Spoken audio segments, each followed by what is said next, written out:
Oye Pasqui! Sono tornato! Occhio che oggi si chiatra che non si può mica camminare, Ho detto bene, psichiatra?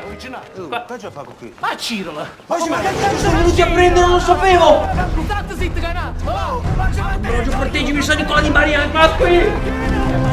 Pasqui, il K ti copro io! No, è due, è uno, due, Nandek, Nastoz e Nukov, Niro, cioè, Ricky, tutto a posto. Pasqui, ma che stai facendo? Mi hai fatto spaventare, ma poi hai già aperto il mio regalo di Natale, ma perché? Ma quale regalo? Ma non hai capito che questa è la svolta della mia vita?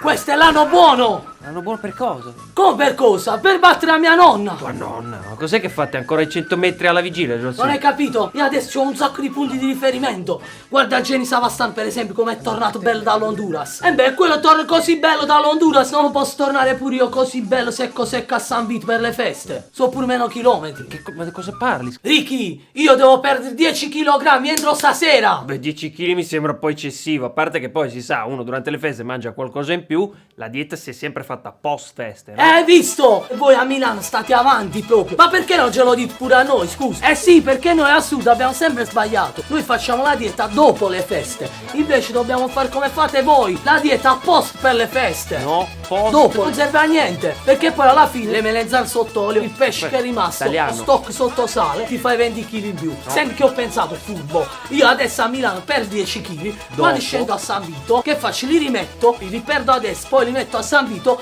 quando torno meno 10 più 10 siamo un'altra volta a zero. E non faccio la fine tutti gli anni che salgo 20 kg in più e mi posso mettere solo il maglione di zia Titina che mi regala tutti i Natali. Tu hai presente la taglia del maglione di zia Titina? No. Il tuo copriletto, quello che tu dicevi che era troppo grande che tocca fino a terra. Quello mica è il copriletto, quello è il maglione di zia Titina. Secondo te quando ho perso fino adesso? Assomiglia a Jenny Savastano. Egno da un salento e quando non vado dialetto e non vede filo